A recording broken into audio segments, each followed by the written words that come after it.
Comments and opinions expressed on Writers in Focus are those of the individual participants and are presented for the purpose of discussion only. No endorsements by Atlanta Fulton Public Library System or Fulton County government are intended, and none should be presumed.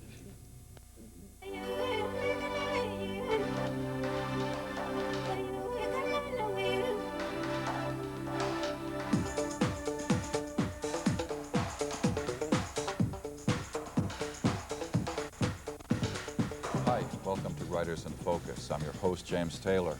And today I'm delighted to have as my guest Miss Nia Anna Simone. Yes. May I call you Nia? Yes. Welcome to the Atlanta Fulton Public Library. Well, thank you. We're here to talk about your latest book, actually your first book, which is a story in itself. It's called Reaching Back, published by BET Press. It came out last year. By way of introduction, Borders bookshops nationally chose this book as chose your authorhood as an original voice. Black Expressions called it a notable work of fiction. And most interestingly, BET selected your book, Reaching Back, as a gift to the attendees of BET's 8th annual Walk of Fame honoring, I call him Big Stevie Wonder. Right. That's a pretty big plate for one's first novel. Right. I'd like to begin at the beginning. In the prologue, you talk about your dear friend Dana Nelson. Yes. What did Miss Nelson say to you?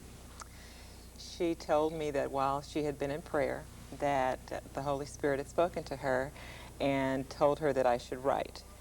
And I had gone through so many, I was in the midst of turmoil in my life and at a crossroads. So I thought that she was asking me to chronicle those things just to kind of be able to look back on it at some point. And she said, no. She said, you're just supposed to write. You know, God just wants you to write, and He'll make everything fall into place for you if you'll just do that.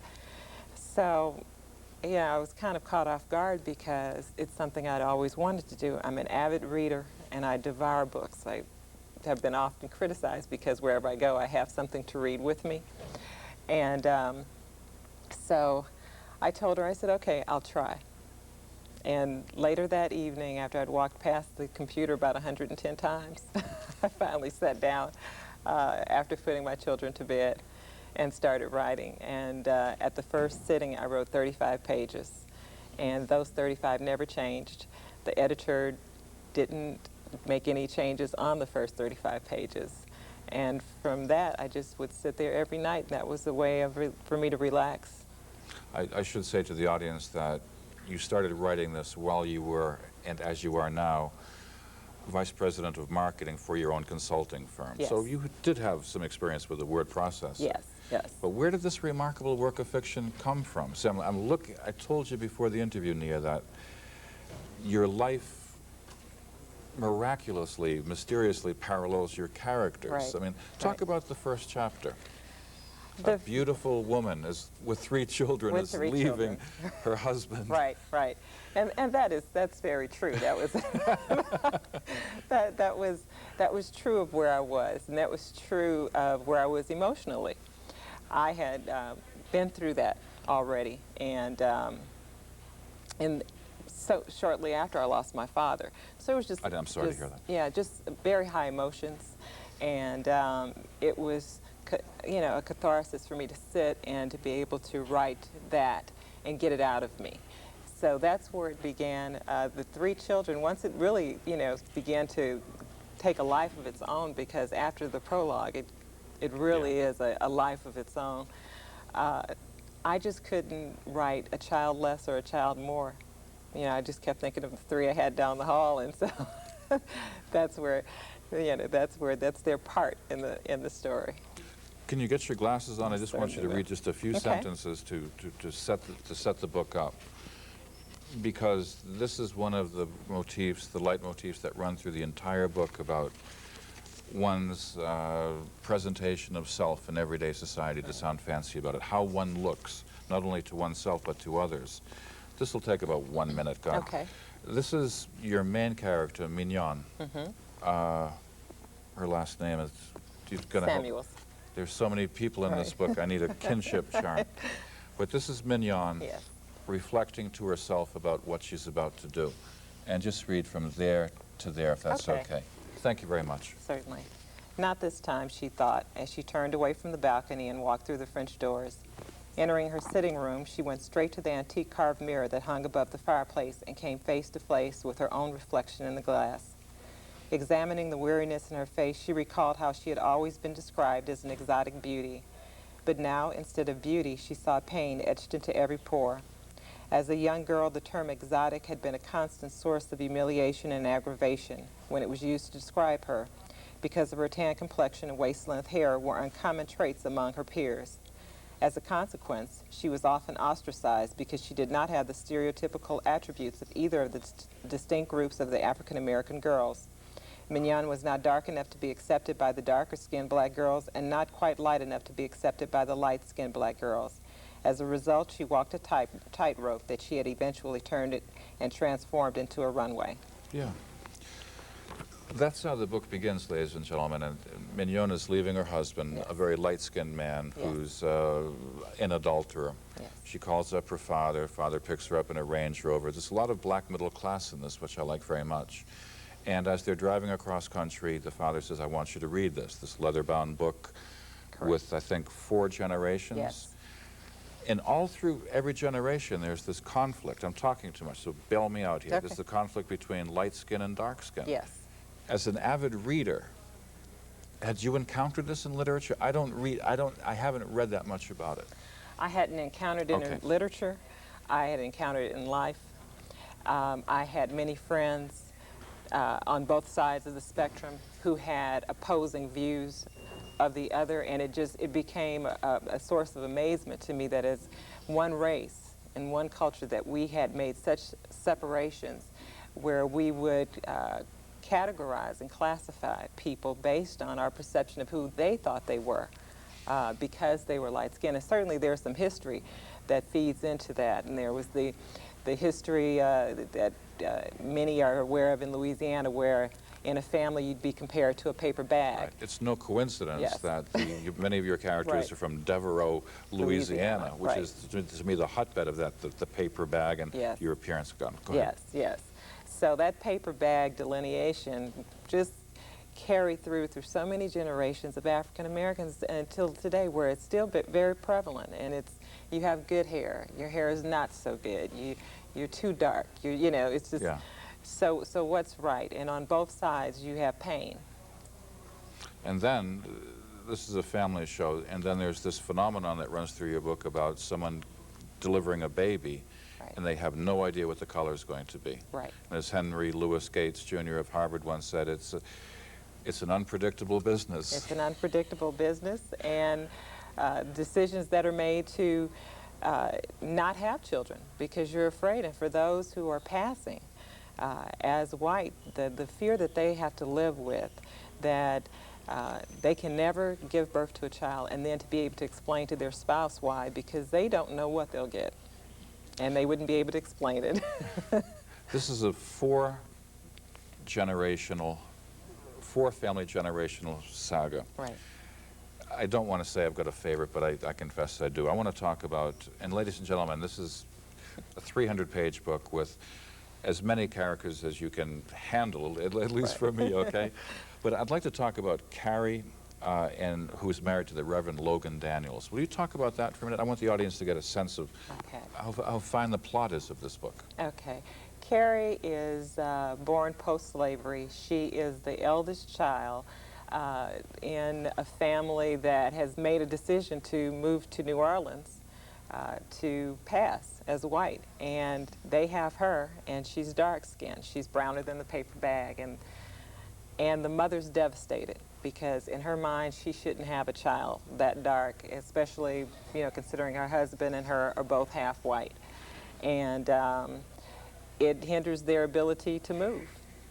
And the mother is reluctant to have another child because she's afraid that, you know, here we go again and I'll have another dark child. And she's kind of ostracized among the darker skinned blacks who live in that town because she's always held herself a little higher and away from them. And so now she's mocked because here you've given birth to one of us. And Carrie eventually has other sisters and brothers who are very fair-skinned and can pass. and it's the redeeming factor for the mother. They find it hard to love her at first. The father does love her very much, and that's where she gets her character. And the mother eventually loves her after she's raped by the grandfather. Don't say too much here. No, I'm just, it's the plot. Right, it's the right. plot. So this is a page turner. yeah. So then they're finally, the mother has to drop her guards and to embrace and love her child. And it just, the interpersonal relationships that take place there are very true. It's incredible. Yeah, because, yeah. Carrie plays with young John as a boy, but he's too dark. Eventually they don't become lovers. I don't want to say too much, but she marries the Reverend Logan Daniels, who's very light-skinned, and he turns out to be not a very nice guy. Right. But he starts off... Wonderful. He starts off wonderful. Yeah. Wonderfully, I should say. Yes, Yeah. and you know, that's true life, because, you know, the villains don't come dressed as villains. That's right. So. One thing, you just, let's segue into this. One of my favorite writers, Anatole Broyard, was the New York Times book critic for years and years, died in 1990. Then around 1994, and I know you're aware of this, Professor Henry Louis Gates wrote that long article in the New Yorker magazines saying that Anatole Broyard was a black man, and yet all his friends, even his wife and children, thought he was a white man. Gates makes the point, and I just want you to think about, react to this, that once you pass, you can't have it both ways. Right. A lot of your characters, the book gets more interesting just thinking about it. They want it both ways, don't they? Right, right. Could you reflect on that for a minute? Well, you have your ties with your family and your friends that you've been raised with, and then you make a decision to pass. The only way you can successfully do that is to cut those ties. Yes, yes. Somebody will, you know, you have to cut them, you have to make geographical changes, you have to be able to, if you run into these people in a public place, to look through them and to deny that you know them. And even more so during some of those time periods where, you know, you're in the 40s and you're in the 50s, where that was just, you didn't even want anyone to ever, you know, acknowledge that they knew you. So you have to, your defense was to put them off before they came, or to ignore them before they came. And so no, he couldn't have it both ways, unfortunately. And the bad part is that you lose so much. But a lot of, and I'm not going to say a lot, but there are numbers of African Americans over the years that have made that decision because it's an easier road in many ways. Henry Louis Gates in this article said that during the 1940s, during the Great Migration from the South, hundreds of thousands of blacks disappeared. In other words, became white.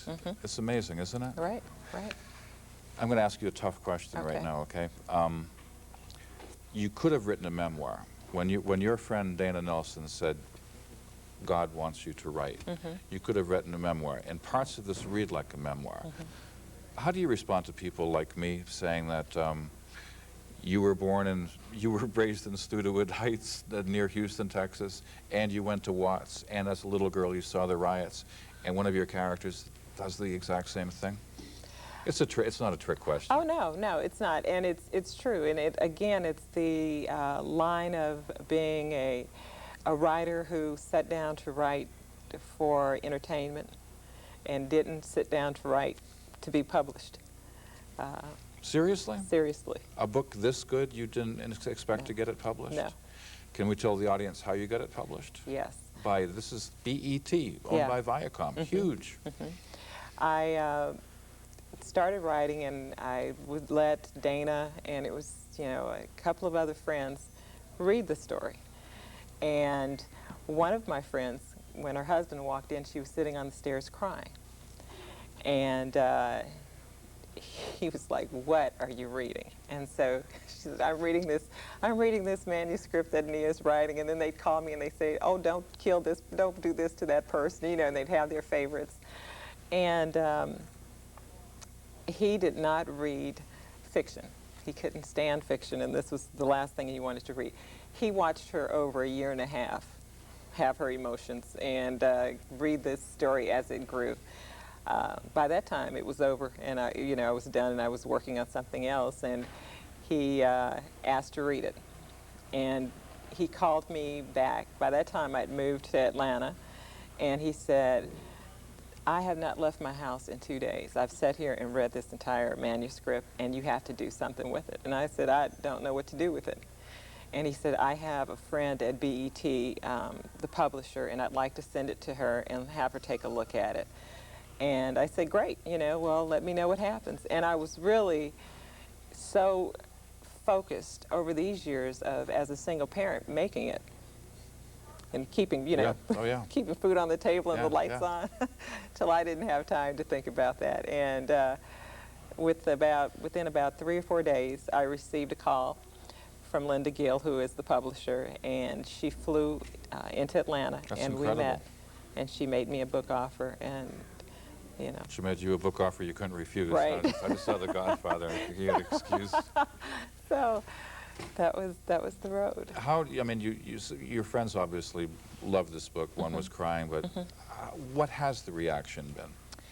It's Because there's a lot in here. yeah. It has been so well received until it's amazed me, and just comments like yours from someone, an avid reader, really touch me, because I know that it's a gift from God, that it can only be from Him that I was able to write this. I've never written before. I've certainly never written creatively. The most I've done is a business letter, and I've had to sit there and deliberate, Yeah. on that. But so it has been extremely well received. I've gotten a lot of emails from people whose lives it's touched, people who have experienced, the color barrier within their race. I've had it from, mainstream, who have dealt with issues of not being blonde and blue-eyed and having dark hair and brown eyes, and other people in their family looked a certain way and they looked different, and how it touched them. So the reception has been extremely well. And it's awkward for me to say, there aren't a lot of novels out there that address issues of the African-American middle class. Right. Help me out on that. Well, I think that we're typically, we've been written about so much through slavery and through the struggle, until I think many authors got caught up in the struggle, and that's what you expect to see. That's Even what James sells. Baldwin talked about Exactly. the authentic black man and Yes, stuff like that. Yes, that's what you expect to see. But and it's no different than any other race. We all have classes, and certainly there are struggles, but all struggles in life are not the same. And money and means gives you a relaxed sort of lifestyle, but it does not hide you from trouble, and it doesn't prevent pain from coming in your life. So that's a thread of emotion that we all feel, no matter where we are. We have children who get in trouble, and we have children who do well. This just came to mind, Nia, when I've read a lot of your reviews, and the critics don't seem quite know how to place you. Are you a romance novelist? Are arabesque, for instance, an imprint of BET? How do you view yourself? I'll tell you what I think in a few minutes, but Okay. go ahead. I view myself as being a general, more mainstream. I don't think that I'm romance at all. I don't think so either. Yeah, I think that there was a struggle. They didn't know whether to put me in Christian, but I had too many other issues in there to be accepted in Christian that wouldn't fit well. And the romance is almost nil in there, so it just amazed me that I would get positioned with romance. I think that I'm more general, mainstream I think fiction. so too. Yeah. So the heck with those advisors of yours that want to put you in the arabesque, Right. African-American, Christian, black, Right, blah, blah, right, blah. Right. You're a professional business woman. Are you going to continue this writing? I'm setting you up for your next 2 novels. Okay, yeah. I want you back. Right, thank you. I just completed my second novel, entitled Reborn, and that is a sequel to Reaching Back that kind of picks the characters up, because one of the things, the comments I got is, I just need to know what happened to whoever. Yeah. And you know, at first I was explaining, I said, well, you know what, life goes on, and it's like anything, people, you know, where do they go? So it's a sequel, but it doesn't really pick up on a lot of the primary characters. It picks up with Eddie, who is the brother. Yeah, yeah. Yeah, and I am drawn to history, and so what it also incorporates is the a little known fact of African Germans who during Nazi regime were basically annihilated, sterilized. And That's just new to me. Yeah, Wow. went through, I mean, a multitude of horrors. And many of these were Africans who had married German Jews. Unbelievable. And had children. What a And story. so they were called, you know, Hitler called them the Rhineland bastards, because they were primarily lived in that area of Germany. And so the character is that, and how he meets Eddie, and they There go is on there is a together. ton of history in your book. I mean, parts of New Orleans, the Devereaux plantation, shall we call it that? Studewood Heights, the Right. part of Houston. Right. The description of. We've got a few minutes.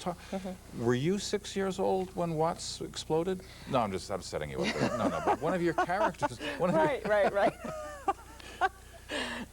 One of my characters was See, as a guy 6. watching TV all Yeah. my life, I mean, Watts was just like an urban ghetto. It wasn't. It wasn't. After reading your book. Yeah, no, it wasn't. Watts was an area, middle-class area, that African Americans migrated to, because there was an assortment of African Americans there, and many came from the South, and many from Texas in particular, that ended up in Los Angeles and ended up in that section, who did well and had very beautiful homes with swimming pools. They were living the American dream in an enclave in what is considered central. Yeah.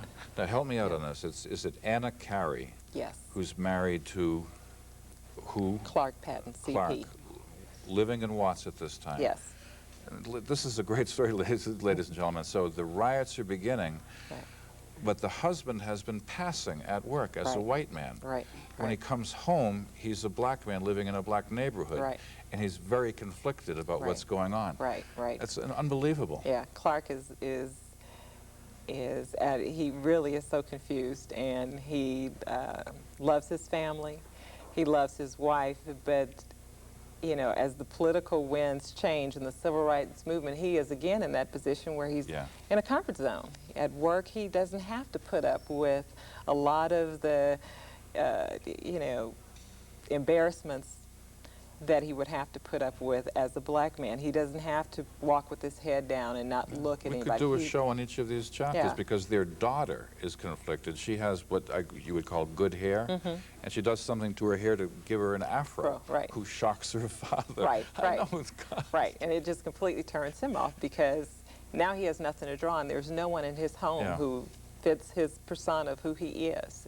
And so he kind of goes off, and that's another good guy that at the end you don't know what to think of him, but you have to have some sympathy for people who are put in that position, and you know, whether you think the decision is good or bad is what they ultimately end up doing. And what I love about the novel, Nia, is that in some metaphysical sense, there are these cosmic wheels and epicycles of generations that everything is resolved, and in a nice way, albeit a very complicated way. Right.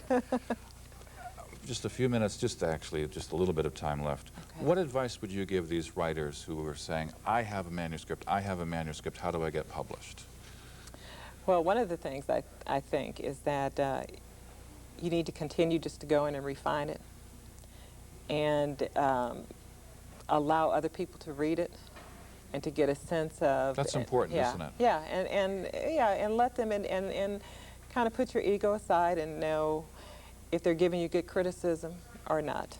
You're one of the few examples of someone who decided to write a book on their own, write a brilliant first novel, get published, I am so happy for Well, you. thank you. Thank you. Ladies and gentlemen, I've been talking to Nia Anna Simone. She's the author of Reaching Back, the first of many novels to come. It's a wonderful novel. I had a great experience reading it, and thank you for being here. Thank you so much That for was inviting wonderful. me.